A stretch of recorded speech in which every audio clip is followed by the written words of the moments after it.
Yan, hamon yung bibagsik dito. So guys, suportahan nyo to.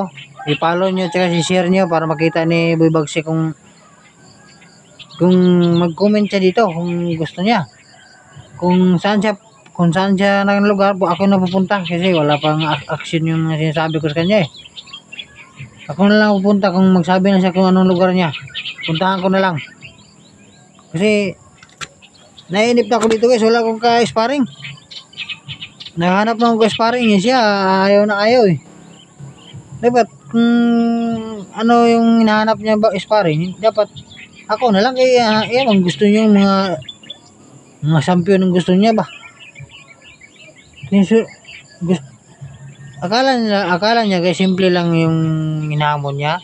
Hindi yan basta-basta i-sparring kung walang pahintulot sa mga sa taas ng boxing. Kasi makukulong yung mga boxer kung walang lisensya yung ka-sparring niya, makukulong yan. Dito sa akin, kaya wala pa akong lisensya. Dito siya sparring sa akin.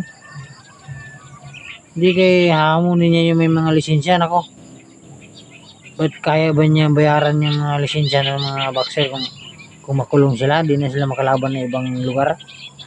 Kaya sana kung sinong lalaban dyan kay Juan, kailangan pakuhain mo muna yung lisensya personal yan para hindi pa kasi na ano yan, hindi pa na ensayo sa mga tunay na trainer.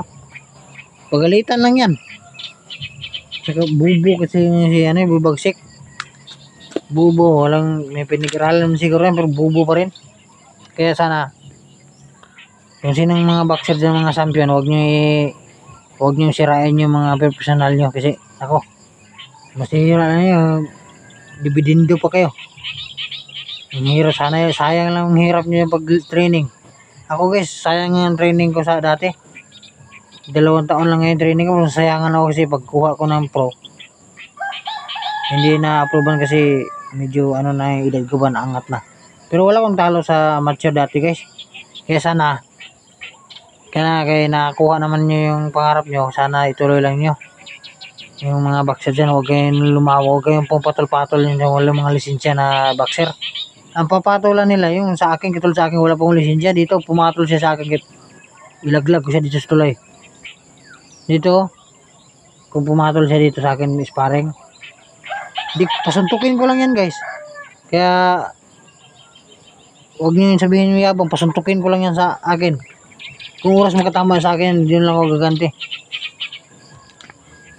Kaya sana huwag kayong mali dyan na patol na sparring dyan. Ako, masayangan lang yung lisensya nyo dyan.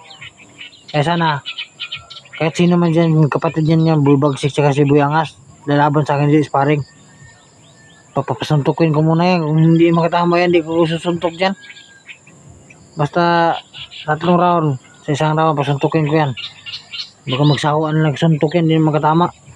So guys, hanggang dito lang tayo guys. See you tomorrow. Bye bye.